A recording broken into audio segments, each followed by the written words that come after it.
দেখো আমার ঘাড় মটকে দিয়েছে, আমি আর কথা বলতে পারছি না। আগের দিন আত্মীয়কে জবরদস্তি বাড়ি থেকে তাড়িয়েছিলাম, আত্মীয় তো বাড়ি থেকে যাবেই না, গেটের কাছে গিয়ে দাঁড়িয়েছিল। সুযোগ বসে আবার উপরে এসেছে, বসে আমার ঘাড় মটকে দিয়েছে। আমার আর কথা বলার শক্তিই নেই, আর সাথে জ্বর, মাথা যন্ত্রণা, গলা ব্যথা, এখানে টনসিল হয়েছে, সব মিলিয়ে যা তা অবস্থা। আর আজকে থেকেই মামামের পরীক্ষা, বুঝতে পারছো? আজকে থেকেই মামামের পরীক্ষা। কালকে মামামকে স্কুলে ছেড়ে এসেছি, ছেড়ে বাড়ি এসেছি, এসে আর মামামকে আনতে যেতে পারছি না। কি অবস্থা, কি কষ্ট করে ওকে বাড়ি নিয়ে এসেছি।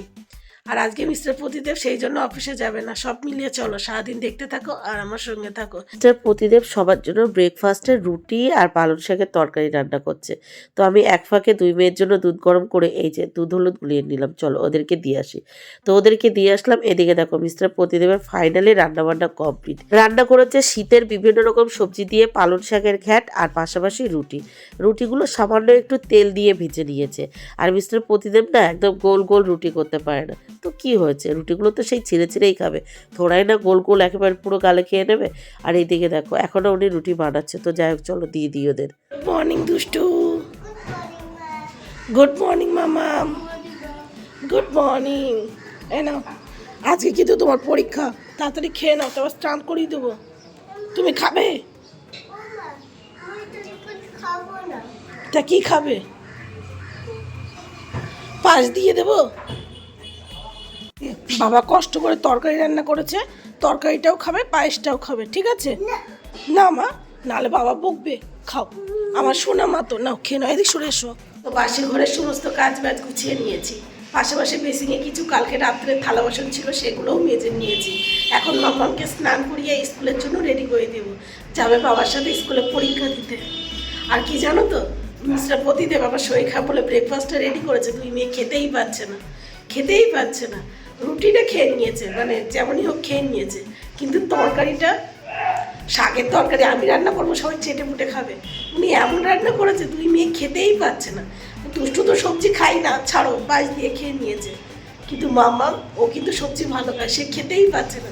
মানে কি বলবো আর, শুধুমাত্র মামামের পরীক্ষা, মামামকে স্কুলে নিয়ে যাবে বলেই মিস্টার প্রতিদেব আজকে অফিসে যেতে পারছে না, সেই জন্য আমার উপরে রাগ দেখাচ্ছে। তোমরাই বলো, আমি ইচ্ছা করে কি আমার শরীর খারাপ ডেকে এনেছি? তোমরাই বলো, আমি কি ইচ্ছা করে ডাকবো আয় আয় আয় আমার ঘাড় পটকে দে? কেমন পাবলিক চিন্তা করো। মামামকে স্কুলে পাঠিয়ে দুপুরে রান্নাবান্না আমাকেই করতে হবে। মামামের যেহেতু পরীক্ষা, দুটোর মধ্যে বাড়ি চলে আসবে, সেই জন্য আজকে আর স্কুলে লাঞ্চ পাঠাতে হবে না, বাড়ি এসেই লাঞ্চ করবে, সেটা কিন্তু আমিই করবো। উনি শুধু মামামকে স্কুলে নিয়ে যাবে বলেই অফিসে যেতে পারছে না, তার জন্য আমাকে রাগ দেখাচ্ছে। আমি কি ইচ্ছা করে শরীর খারাপ ডেকে এনেছি বলো? আমি তো এই জ্বর অবস্থায় সব করছি, জ্বর অবস্থায় সব করছি, তাহলে মানে মেয়েদের শান্তি নেই, বুঝেছো? মেয়েদের শান্তি নেই, মানে আমরা যেদিন মরে যাব, মরে যাওয়ার আগে মুহূর্তেও কাজ করে যেতে হবে। Morning mister Pratidev. Good morning. কেমন হয়েছে তোমার সবজি রান্না? ফাটাফাটি? কষ্ট হচ্ছে?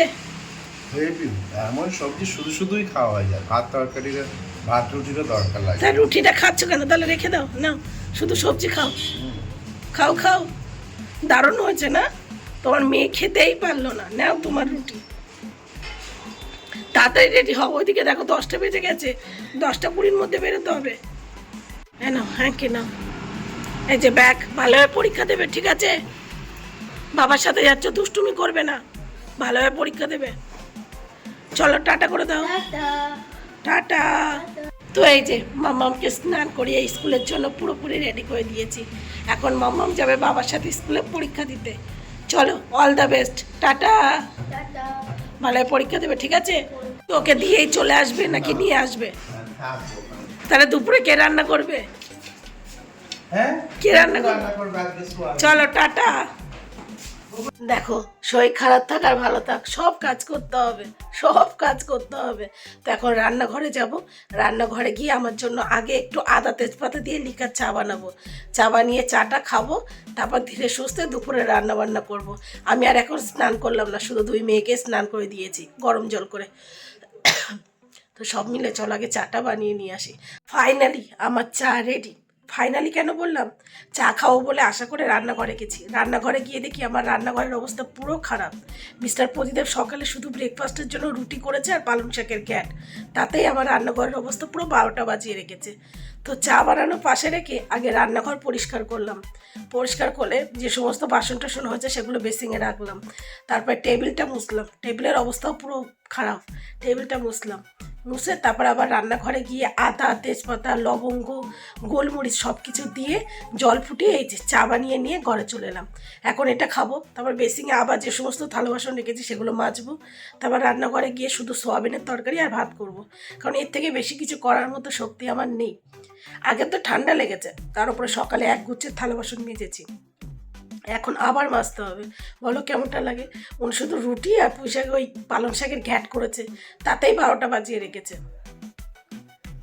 উনি অফিস ছুটি নিয়েছে আমাকে হেল্প করবে বলে, যে না ঠিক আছে আমি তোমার হেল্প করে দেবো। কী হেল্প করলো তোমরাই বলো? মাসি ঘরের সমস্ত কাজ বাজ সকালে ঘুম থেকে উঠে আমি করলাম, থালা বাসন আমি মাজলাম, মাম্মামকে স্কুলের জন্য রেডি আমি করলাম, ওদের ব্রেকফাস্টটা আমি রেডি করে দিলাম, সমস্তটাই তো আমি করলাম। উনি কী করলো? শুধু রুটি করলো আর একটা তরকারি রান্না করলো। এমন তরকারি রান্না করেছে না 2 মেয়ে খেতে পেরেছে, না আমি খেতে পারবো। তাহলে কি হেল্পটা হলো তোমরাই বলো? তবু এই যে মেয়েকে স্কুলে নিয়ে গেছে এটাই অনেক, তাই না? এই অবস্থা আমি যদি বেরোতাম, আরও হাওয়া লাগতো গলায়, তাহলে অবস্থা আরও খারাপ হয়ে যেত। কালকে রাত্রেবেলা নিঃশ্বাস নিতে পারছি না, কি জ্বর এসছে, মানে কি বলবো। তারপরেও সেই রাত্রের খাবারটা আমাকে রেডি করতে হয়েছে এই ধুম ঝাড় করা অবস্থায়। আমি কোনোদিন কোনো কিছুতেই রেস্ট পাইনি। সিজার হয়েছে 4 দিন না 5 দিনের মাথায় মাম্মামকে স্কুলে আনতে যেতে হয়েছে, মানে দুষ্টু যখন হয়েছে। আমার হাতে ক্যাথিটার, সেই ক্যাথিটার হাতে, তারপরে সেলাই খোলেনি, সেই অবস্থায় মাম্মামকে স্কুলে আনতে গেছি। আমার মানে কি বলবো, সেসব বললে না একটা ইতিহাস হয়ে যাবে, ইতিহাস। এই যে আমার গুড গার্ল, নাও তুমি একটু চা খাও, তোমার গলা বসাচ্ছে। এটা কাড়া চা, খাও, তোমার গলা বসে আছে, ঠিক হয়ে যাবে। নাও নাও, হাতে নাও, না খাও কাড়া চা, খাও চুপচাপ। আমি কথা বলতে পারছি না, খাও। দেখো রোদ্রে বসে বসে সবজি কেটে নিয়েছি, উচ্ছে আলু ভাজা করব, তো উচ্ছে আলু কেটে নিয়েছি। আর এখানে কেটে নিয়েছি সয়াবিনের তরকারি করব, তার আলু আর পেঁয়াজ আর বেগুন ভাজা করব। তো বেগুন ভাজার জন্য বেগুন কেটে নিয়েছি। দেখো জলে ভিজাতে ভুলে গেছি, উঠতে আর ইচ্ছা করলো না। আর এদিকে দুষ্টুকে দিয়েছি মটরশুঁটি সারাতে, সে কী করেছে দেখো, পুরো ছড়িয়েছে। কি করেছো তুমি এটা? হ্যাঁ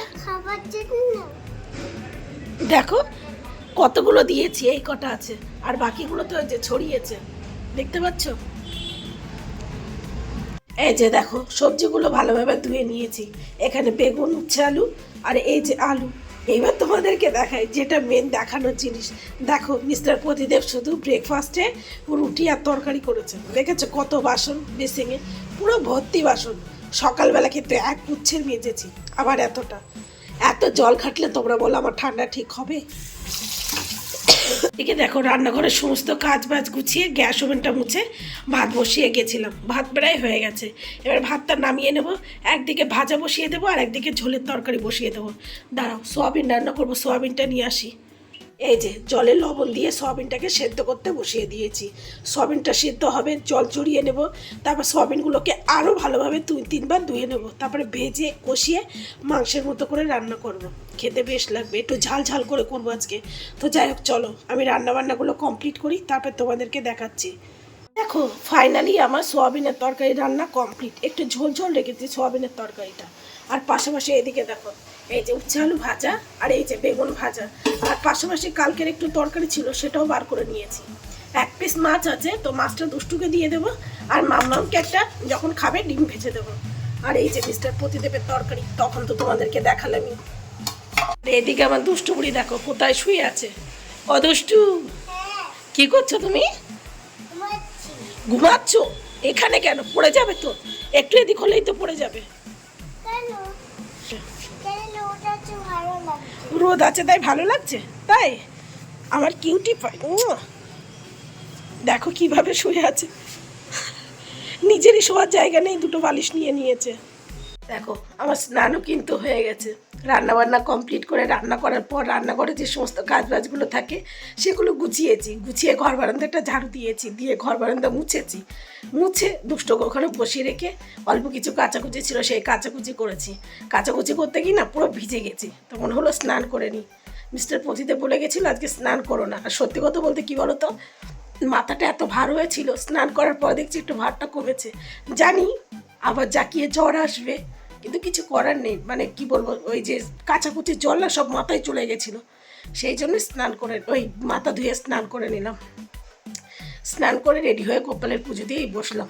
এবার ভাবছি একটু ফেসবুক পেজে লাইভে আসবো, কিন্তু আমার গলা কি কেউ বুঝতে পারবে? যারা আমাকে ভালোবাসে তারা ঠিক বুঝতে পারবে, তাই না? কারণ মিস্টার পতিদেবের বাড়ি আসতে এখনও 40 মিনিটের মতো সময় লাগবে। তো 40 মিনিট যদি আমি ফেসবুক পেজে লাইভ করে নিই, অনেক। চলো একটু লাইভে আসি। শরীরটা একদমই সাথ দিচ্ছে না, জানি না এই যে চান করেছে আর কি হবে, কি করব, কাজ করছি এত, মানে কি বলবো। এরপরেও বলো, আমরা অসুস্থ অবস্থায় আমাদের মতো ঘরের বউরা ছুটি পায় না, তারপরেও যদি আমাদের শুনতে হয়, মানে তারপরেও যদি আমাদের দিন শেষে শুনতে আমরা কোনো কাজ করি না, তখন কি মাথা ঠিক থাকে? তোমার তো মাথা এমনিই গরম হয়ে যাবে। তোমরা বুঝতে পারছো, যখন দুষ্টু হয়েছে তখন আমার ক্যাথিটারও খোলেনি। লজ্জার কথা জানি, কিন্তু কষ্টেরও কথা, ক্যাথিটারও খোলেনি। সেই ক্যাথিটার হাতে নিয়ে মামামকে স্কুলে আনতে গেছি, কারণ মিস্টার পতিদেব অফিসে চলে গেছে। আর মানে মামামকে যাওয়ার পথে স্কুলে ছেড়ে গেছে, যখন নিয়ে আসবে, নিয়ে আসার কেউ নেই মেয়েকে নিয়ে আসার মতো। তো বাধ্যতামূলক সেই ক্যাথিটার হাতে আমি চলে গেছি। আর বাড়ি ফেরার পথে মামাম কী করেছে, এক ঘুষি দিয়ে দিয়েছে সেলাই, মানে ইচ্ছা করে দেয়নি, আমার হাতের করে দিয়েছে। আর সেলাই হাত লেগে সে রাস্তার মধ্যে ব্লিডিং শুরু হয়ে গেছে। চেপে বাড়ি এসেছি। বাড়ি আসার পর মা ছিল, মা আবার সেই ব্যান্ডেডের ওপরে ওষুধ লাগিয়ে দিল। এইসব কষ্টের দিনের কথা ভোলা যায় বলো? মানে কি বলবো, কিছু কষ্টের স্মৃতি এমন আছে আমি চাইলেও কোনোদিন ভুলতে পারবো না। সেই অসময়ে আমার পাশে কেউ ছিল না। গুড আফটারনুন মামাম, গুড আফটারনুন দুষ্টু, গুড আফটারনুন। কেমন দিয়েছো পরীক্ষা? ভালো দিয়েছো তো? এই যে মামাম স্কুল থেকে পরীক্ষা দিয়ে বাড়ি চলে এসেছে। বাড়ি এসে চেঞ্জ করে হাত মুখ ধুয়ে দুই বোন একসাথে খেতে বসে পড়েছে। এখন খেতে দেবো। আর মিস্টার পতিদেব চলে গেছে স্নান করতে। উনি আজকে স্নান না করে মামামকে স্কুলে নিয়ে গেছে। তবে তার আগে চলো তোমাদেরকে দুটো জিনিস দেখাই। প্রথম জিনিসটা দেখাই, এই যে রান্না করার পর সেই গরম কড়াইতে আমি দুটো টমেটো আর কাঁচা লঙ্কা কেটে দিয়ে রেখেছিলাম। একটু ভাত ভাজা হয়েছে, এটা দিয়ে আর বেগুন ভাজা দিয়ে আমি ভাত খাবো, আর কিছু খাবো না। আর পাশাপাশি আরও একটা জিনিস দেখায়, এই যে আমার ননদ দিদি রাজস্থান গেছিল, তো রাজস্থান থেকে কালকে বাড়ি এসেছে। তো বাড়ি আসার পথে রাজস্থান থেকে আমাদের সবার জন্য মিষ্টি এনেছে। তো আমাদের 4 জনের জন্য 4টে মিষ্টি পাঠিয়েছিল, রাজস্থানের মিষ্টি। তো মিস্টার পতিদেবেরটা খেয়ে নিয়েছে, আর বাকি 2 মেয়েটার আমারটা এই যে রাজস্থানের মিষ্টি। তো তোমরা কেউ কি আছো যারা এই রাজস্থানের মিষ্টি খেয়েছো? খেয়ে থাকলে অবশ্যই জানাবে। আমি এখন অবশ্য খাইনি, এখান থেকে নিয়ে গোপালকে দিয়েছি। তো এই যে সবাই মিলে একসাথে খেতে বসে পড়েছি। দীর্ঘ 50 মিনিট ওয়েট করার পর উনি চান করে এসেছে। দেখেছো, তোমার জন্য ওয়েট করতে দেরি হয়ে গেল। সেই তুমি কেন স্নান করে সকালে যাওনি? তাহলে তাড়াতাড়ি হয়ে যেত। একমাত্র ছুটির দিনগুলোতে এরকম জমিয়ে দুপুরবেলা একসাথে খাওয়া হয়। আজকে অবশ্য ছুটির দিন না, আমার শরীরটা খারাপ দেখে উনি অফিসে যায়নি, সেই জন্য একসাথে খাওয়া হচ্ছে। তো চলো, তোমাদেরকে তো একটা জিনিস দেখানো হয়নি, ভাতের মধ্যে একটা আলু সিদ্ধ দেওয়া ছিল আমার জন্য। চলো খেয়ে নিই। আলু সিদ্ধ, একটু টমেটো, কাঁচা লঙ্কা আর বেগুন ভাজা, ব্যাস। এই হলে আর কিছু লাগে? তবে একটু উচ্ছে ভাজা আছে। সয়াবিনের তরকারিটা কি সুন্দর লাগছে দেখতে, খেতে কেমন হয়েছে কি জানি। ফাইনালি খাওয়া দাওয়া কমপ্লিট করে খাওয়া দাওয়ার পর যে সমস্ত কাজগুলো থাকে সেগুলোও গুছিয়ে নিয়েছি। 4 জন মিলে একসাথে খাওয়া দাওয়া করেছি। বুঝতেই পারছো কতটা থালা বাসন হয়েছে।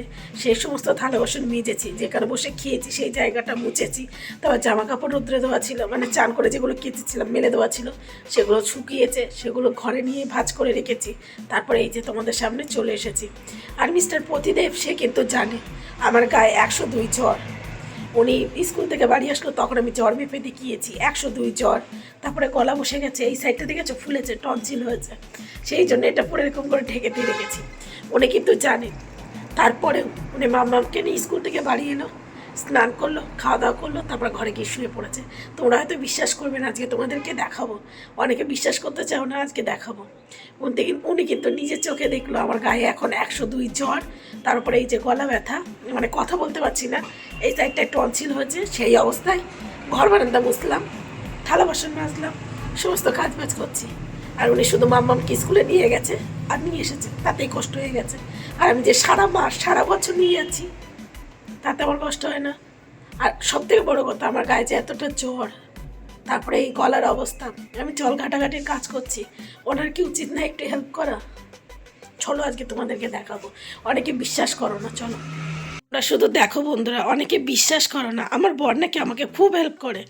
তোমরা শুধু দেখো, আমার গায়ে 102 জ্বর, তার উপরে গলা বসে গেছে, গলায় টনসিল হয়েছে, আমি কাজ করছি আর উনি ঘুমাচ্ছে। শুধুমাত্র মাম্মামকে স্কুলে দিয়ে এসেছে আর নিয়ে এসেছে, তাতেই ওনার কষ্ট হয়ে গেছে। কোথায় ঘুমাচ্ছি দেখুন, আমিও বসে বসে আছি। যেই মোবাইলটা ধরেছে সেই বালিশ থেকে মাথাটা তুলেছো। বেশি কত থালা বাসন হয়েছে, তোমার তো উচিত ছিল যে না আমি একটু থালা বাসনগুলো মেজে দিই। পরে মাজবো। সেই এটোটা মোছা, ওটাও পরে করবে। ওটা তো লাঠি দিয়ে মুছলেই হয়। ওটা জলে ভিজাতে হয়নি। আর তুমি আগের দিন শরীর খারাপ অবস্থায় বাড়ি আসলে অফিস থেকে, সাথে সাথে গরম দুধ এই ওই নিয়ে কত কিছু করলাম। আর আমাদের শরীর খারাপ হলে তোমরা আমাদের দেখবে না, আবার তোমরা এক্সপেক্ট করো যখন তুমি অসুস্থ হবে তোমাদের আমরা সেবা করব। এই দেখো, সেবা করবো, তাই তো? সেটা কি সেবা মানে খাওয়া? সেই ঘরের ওষুধ খেয়েছি তো আমার একটু ঘুম পাচ্ছিল, কিন্তু শোয়ার জায়গা নেই। আর যেহেতু ঠান্ডা লেগে আছে, নিচে আর শোবো না, একটাই বিছানা হলো, 3 জন শুয়ে আছে। তো চলো ব্যালকনিতে একটু বসি। আমাদের মতো মেয়েদের ভগবান দেখতেও পায় না, বুঝেছো? আমাদের ওই যে কি বলবো, আর বললাম না, আমাদের মতো মেয়েদের সত্যি ভগবান দেখতে পায় না, কি আর বলবো। তো যাই হোক, এখানে বসি, একটু ভেবেছিলাম জ্বরের ওষুধ খেয়েছি তো, আর মানে এখন মাথাটা এত যন্ত্রণা করছে, এত ঘুরছে, পাচ্ছি না কোথাও দাঁড়াতে। তোরা যা শুয়ে পড়েছে, আর নিচে শুলে দেখতে হবে না, আমার গলা আরও বসে যাবে। এই ঘরটা যতদিন না বিয়ে হচ্ছে ততদিন এই প্রবলেমগুলো। এই ঘরটা উঠে গেলে না আমি বেঁচে যাই, আমি বেঁচে যাই, বিশ্বাস করো। আর ভগবান কি বলবো, আর কিছু বলার নেই আমার। চলো এই ব্যালকনিতে বসি, এখানটায় বসি, এখান থেকে ভালো হাওয়া আসছে। এই হাওয়া আসলে না আরও গলাটা বসে যাবে, কিছু করার নেই। ব্যালকনিতে বসে থাকতে থাকতে হঠাৎ এতটাই শরীর খারাপ লাগছিল, 2 মেয়ে আর মিস্টার প্রতিদেবের পায়ের দিকে এসে শুয়ে পড়েছিলাম। তো কিছুক্ষণ পর ঘুম থেকে উঠে এই যে রান্নাঘরে গিয়ে সবার জন্য আদা তেজপাতা দিয়ে কড়া করে লিকার চা বানিয়ে ওদেরকে দিয়ে নিজেও খেতে বসে পড়েছি। এখন এটা খাবো, তারপর মামাকে বই নিয়ে বসাবো।